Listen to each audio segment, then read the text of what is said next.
Привет! Это Анатолий Акапарцфаль с подкастом «Вокруг Средиземья». Встречайте 9-й выпуск. Мы продолжаем читать «Хоббита». Сегодня у нас 6 глава, которая называется «Из огня до в полымя». В этом эпизоде мы повыпендриваемся вместе с Бильбо, познакомимся с 2 расами разумных животных и посмотрим, что еще нашел Бильбо в подземельях, кроме кольца. Итак, Бильбо наконец на свободе. Тем не менее, избежав непосредственной опасности, нельзя сказать, что его положение располагает к безмятежному отдыху. Он все еще один, без друзей, без транспорта и без еды. Но видим, что, несмотря на все это, он начинает подумывать о том, что он должен вернуться в пещеру и помочь гномам. И это не только из практических соображений. Пони и еды у тех все равно нет. И это даже не инстинкт, подсказывающий, что вместе с гномами и волшебником у него будет больше шансов выжить. Нет, он начал склоняться к мысли, что вернуться все-таки придется, так как это его долг.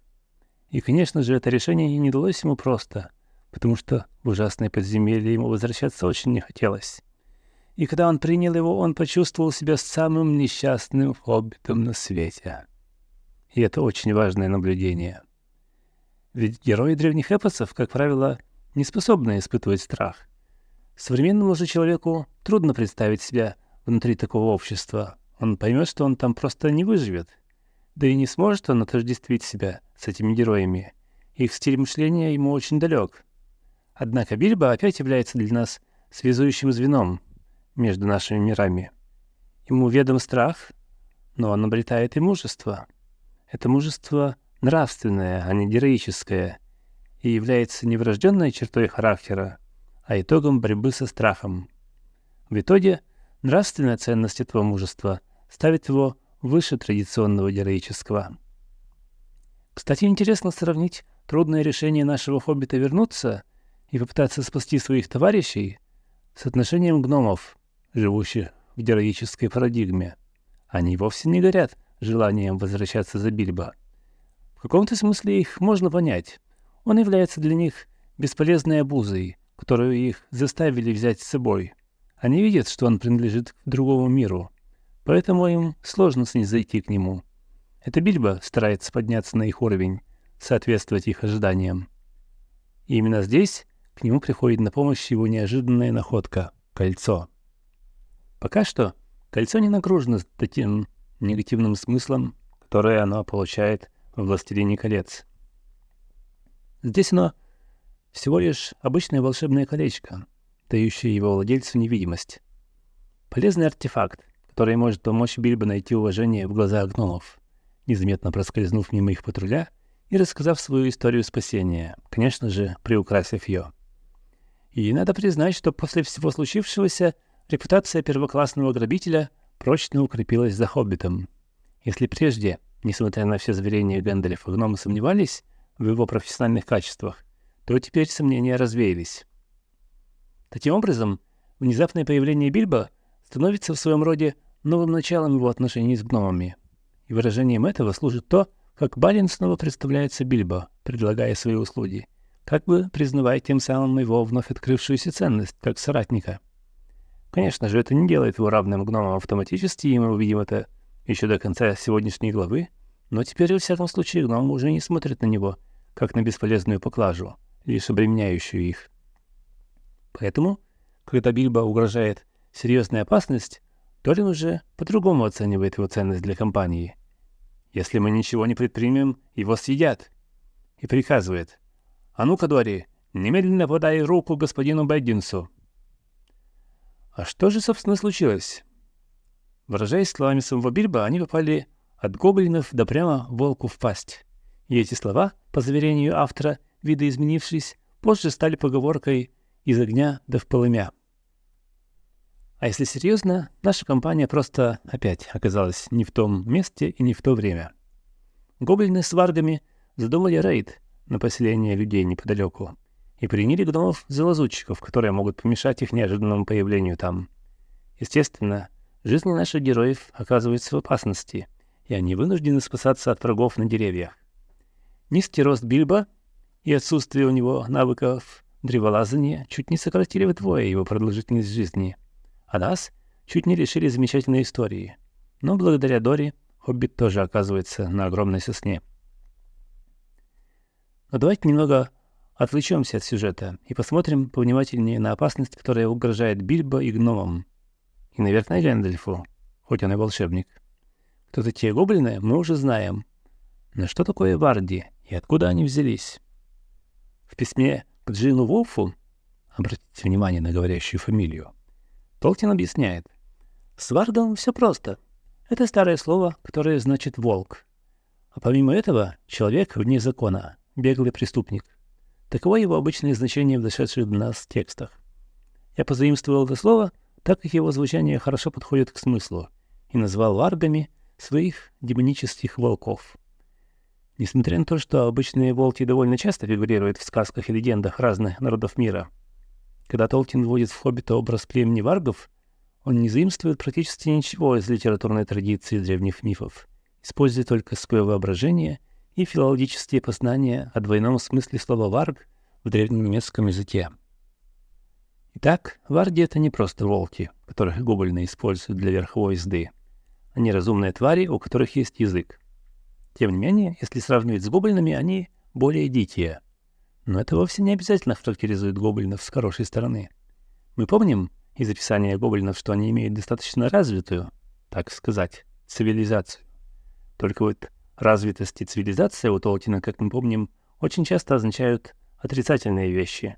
Сложные машины для убийства, орудия для пыток, пленники для выполнения тяжелых работ, да и просто для удовольствия от их мучений. Ведь какова цель набега? Рабов гоблины уведут в свои пещеры, а прочие полакомятся волки. По сравнению с жестокостью и садизмом гоблинов, варги с их простым и бесхитростным желанием скушать пленников выглядят не настолько уж и развращенными. Они имеют разумную природу, но все-таки гораздо ближе, как замечает Кори Олсен, к животному миру, что мы можем увидеть, когда Гэндальф начинает свой аттракцион с горящими шишками. Волки катались по поляне, пытаясь загасить упавшие им на спину искры, а те, что уже вовсю горели, с воем носились вокруг и поджигали своих собратьев. Гоблины же, с одной стороны, не выглядят такими дикими. Когда выясняется, в чем дело, они начинают смеяться и разрабатывать план, как обратить огонь Гэндальфа против гномов и зажарить их на деревьях. Потом начинают петь, но их творчество опять выдает в них склонность к садизму и страсть к наслаждению страданиями своих врагов. Будем вялить их, будем жарить их, подпалим волосите, подрумяним носите, лопни их глазок, полети жирок, шкурка смуглится, кости углятся. Интересно, что в другой песне гоблины иронично сравнивают гномов с птичками, которые не могут улететь с деревьев, и насмехаются над ними. На 5 деревьях 15 птах, вишь 15 птичек на 5 кострах, а у них у пташек крылышков-то нет. Знатная цыплятина будет на обед, заживо поджарим, а потом в котел подадим горяченьких птенчиков на стол. И дальше они дразнят их. Летите, птички, летите, если можете. Летите сюда, цып-цып-цып, а то зажаритесь прямо в гнездышке. Ирония ситуации в том, что гномы в итоге улетают. Конечно же, не сами, а с помощью орлов, которые прилетели, услышав шум в лесу. Это дает нам возможность поближе познакомиться с новым племенем разумных животных Средиземья — орлами. Орлы появились в легендариуме Толкина, начиная с самых ранних легенд книги утраченных сказаний. Они являются там посланцами Манве, главного из Валар, ангельских чинов толкиновской мифологии, который сам сотворил их. Они от самого начала враждуют с Морготом, мятежным ангелом. В «Хоббите» орлы показаны в более приземленном виде, с перспективы волшебной сказки, как говорящие разумные животные. Здесь они не изображены как посланцы высших сил и полностью положительные персонажи, а как дикое племя. Да, они помогают Гэндальфу, но только потому, что когда-то он помог их повелителю. А помешать гоблинам решают просто потому, что не любят их. Когда же речь заходит о дальнейшей помощи гномам, они отказываются рисковать жизнью ради них. Риск же заключается в том, что они не хотят подлетать близко к местам, где живут люди, потому что те будут стрелять в них из луков, из-за того, что они иногда воруют у них овец. И даже сейчас орлы приносят компании на обед маленького барашка. То есть в данном случае интересы орлов и хороших парней совпали, но так бывает не всегда. Они дикие птицы и часто руководствуются своими животными инстинктами. Тем не менее, появление орлов всегда было связано для Толкина с понятием F-катастрофы, благой катастрофы, понятие, описывающего безвыходную ситуацию, которая внезапно меняется к лучшему. Сам Толкин определял ее как внезапный счастливый поворот сюжета, от которого сердце пронзает радость, а на глазах выступают слезы. В сказочном оформлении, в обрамлении другого мира эта радость — неожиданная и чудесно снизошедшая благодать, которая, может быть, больше никогда не возвратится. Она не отрицает существование дискатастроф, несчастных развязок, ведь без них невозможна радость избавления. Но она отрицает, если хотите, вопреки множеству фактов, всеохватное окончательное поражение, и в этом смысле является Евангелием, благой вестью, дающим мимолетное ощущение радости вне стен этого мира. Толкин понимал, что если использовать орлов для счастливого поворота событий слишком часто, действенность этого приема потеряет силу и превратится во что-то вроде Deus Ex Machina, сверхъестественного, либо просто неожиданного сюжетного механизма для спасения героев. Поэтому в «Хоббите» они появляются только 2 раза, а во «Властелине колец» 3, и 2 из них за кадром. Неудивительно, что когда в 1957 году Толкин получил предложение об экранизации «Властелина колец», в котором и Гэндальф, и члены Братства много раз используют орлов как воздушный транспорт, Толкин был в негодовании и решительно отверг сценарий. Вернемся к нашей компании.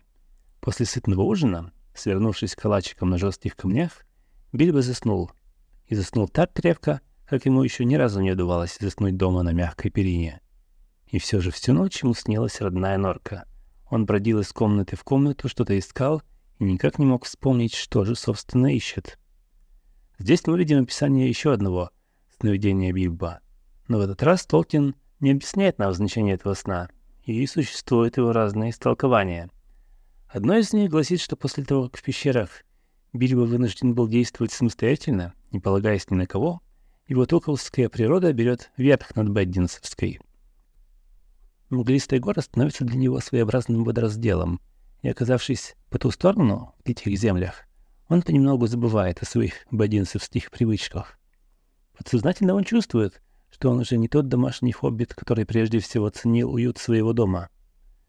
Он все больше отдаляется от этой своей части и уже начинает о ней забывать. Есть и другие интерпретации этого сна, но я дам вам подумать об этом самим. Как вам кажется, что он ищет, о чем не может вспомнить?